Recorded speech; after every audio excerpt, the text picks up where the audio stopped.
اس نے بے بسی سے لب ہلائے بغیر چہرہ دائیں بائیں نفی میں ہلایا۔ اب اس کے چہرے پہ غصہ نہیں تھا، اب وہاں خوف تھا، بے بسی تھی، کسی بچے جیسی بے بسی۔ وہ سب منتظر سے مالک فرید کی طرف دیکھ رہے تھے۔ یہ ان دونوں کی چال ہے، یہ سب شمس نے کیا ہے میرے ساتھ، وہ کہہ رہا تھا، اس کی آواز میں منت تھی۔ میں ٹھیک ہوں، پلیز میرا اعتبار کرو، میں ٹھیک ہو جاؤں گا، یہ سب شمس کر رہا ہے۔ مالک فرید نے دھیرے سے ہاتھ اٹھا دیا، ان کے چہرے پہ ڈھیروں ملال تھا۔ ماہر کے کندھے ڈھلک گئے، وہ مٹھیاں میز سے ہٹا کے سیدھا ہوا، آنکھوں میں گلابی نمی تھی۔ میں نے تم پہ اعتبار کیا تھا۔ وہ 2 قدم پیچھے ہوا، نفی میں سر ہلایا، 2 بار 3 بار، واللہ میں جب تک زندہ ہوں میں تم پہ دوبارہ اعتبار نہیں کروں گا۔ پھر وہ الٹے قدموں باہر نکلا، دھار سے دروازہ کھولا، سامنے شمس کھڑا تھا، دیوار سے ٹیک لگائے، سینے پہ بازو لپیٹے، وہ مسکرا کے اسے دیکھ رہا تھا۔ اپنی ماں کو مبارکباد نہیں دو گے ماہر؟ اس کے لہجے میں کچھ تھا، چیلنج، کچھ اکساتا ہوا۔ ماہر؟ صبرینا کہیں سے بھاگتی ہوئی سامنے آئی، اس نے ماہر کی کوہنی تھامی۔ اس کو اگنور کریں، یہ آپ کو اکسا رہا ہے۔ اس نے اپنی کوہنی چھڑائی، چہرہ سرخ ہوا، وہ 1 قدم آگے بڑھا۔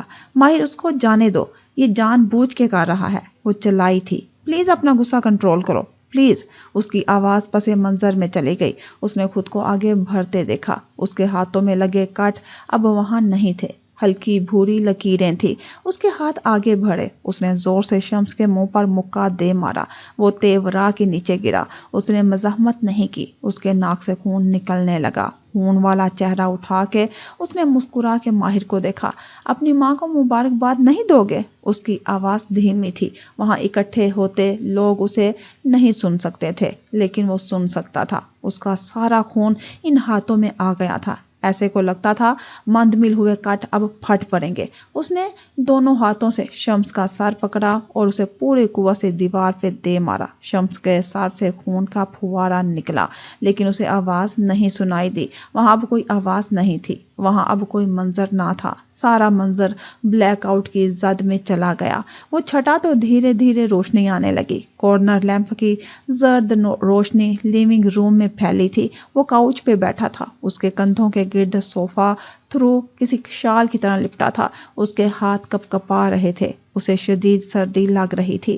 وہ کہاں تھا؟ اس نے چونک کے اطراف میں دیکھا، وہ لیونگ روم دیکھا تھا، کوئی اس کے ساتھ بیٹھا تو وہ ایک دم بدھ کے ایک طرف ہوا۔ وہ رابیل تھی، ان کے ہاتھ میں کافی کا کپ تھا، انہوں نے وہ اس کے ہاتھوں میں تھمایا۔ ماہر نے کپ تھام لیا۔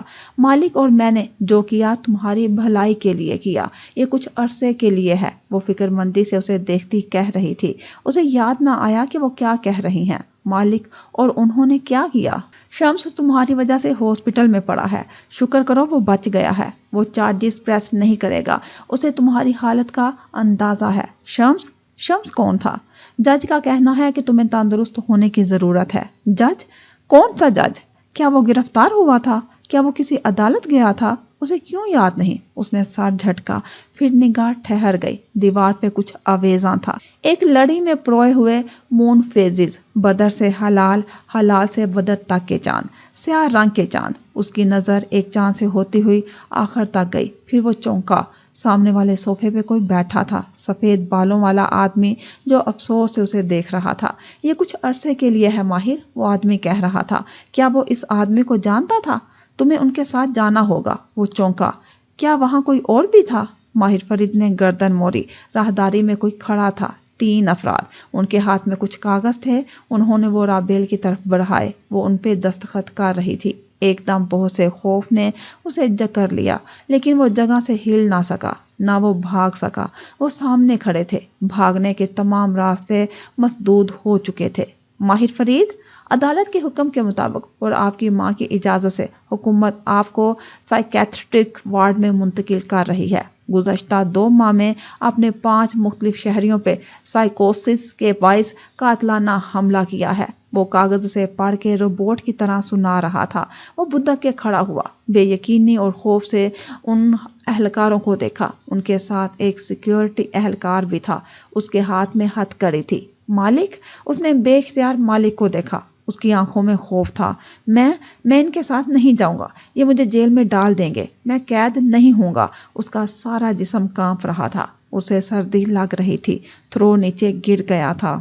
مالک کچھ کہہ رہا تھا لیکن وہ نفی میں سر ہلا رہا تھا۔ اگر میں گیا، اگر آج تم نے مجھے جانے دیا تو واللہ میں اس گھر میں واپس نہیں آؤں گا، اس نے خود کو کہتے سنا۔ اس کی آنکھوں میں آنسو تھے، بال پسینے سے تر تھے، اسے سردی لگ رہی تھی اور اسے گرمی لگ رہی تھی۔ مالک نے بے بسی سے آنکھیں بند کر لی۔ رابیل کا چہرہ آنسوؤں سے تر تھا۔ مالک، پیچھے سے کسی نے اس کے کندھے پہ زور سے سوئی چپوئی۔ وہ مزاحمت نہیں کر سکا، اس کے ہاتھ پیر ڈھیلے ہو گئے۔ دو لوگوں نے اس کو دائیں بائیں بازوؤں سے تھاما۔ وہ اب سے باہر لے جا رہے تھے لیکن وہ کسی کو نہیں دیکھ رہا تھا۔ اس کی ادھ کھلی آنکھیں چاند کے ادوار پہ جمی تھی، خاکی چاند کے ادوار جو ایک طویل لڑی میں پروئے دیوار پہ چسپاں تھے۔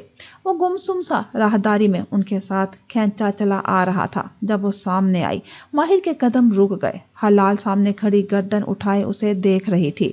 اس کے گنگریالے بال کندھوں پہ بکھرے تھے۔ وہ گھٹنوں کے بل نیچے بیٹھتا گیا۔ خالی خالی سی نظریں حلال کے چہرے پہ جمی تھی۔ حلال نے ہاتھ اس کے رخسار پہ پھیرا، انگلیوں سے نمی صاف کی۔ وہ دونوں اب برابر تھے۔ وہ بہت کچھ کہنا چاہتا تھا لیکن دوا کا اثر بہت شدید تھا، جسم جیسے مفلوج ہو رہا تھا۔ ماہر بھائی، حلال جیسے پرسکون سی کھڑی تھی۔ جب تک آپ واپس آؤ گے میں یہاں نہیں ہوں گی۔ اس نے اپنی ننھی انگلیوں سے ماہر کے گال پہ لڑکتے قطرے کو اٹھایا۔ تم کب آؤ گے؟ حلال نے نفی میں سر ہلایا۔ کس کا؟ اس کی مفلوج ہوتی آنکھوں میں الجھن ابھری۔ حلال اس کے کان کے قریب جھکی اور سرگوشی میں ایک نام لیا۔ اس کے سمندر میں ڈوبتے ذہن پہ وہ نام ایسے ثبت ہو گیا جیسے کسی نے پتھر پہ نوکیلے خنجر سے لکھ دیا ہو۔ پھر وہ سامنے سے ہٹ گئی۔ وہ اسے آگے لے گئے۔ اس نے ایک نظر پلٹ کے دیکھا۔ دیوار پہ آویزاں چاند کے ادوار ابھی تک دکھائی دے رہے تھے اور حلال بھی۔ وہ اسے ہاتھ ہلا رہی تھی۔ یہ وہ آخری دفعہ تھا جب اس نے حلال کو دیکھا تھا۔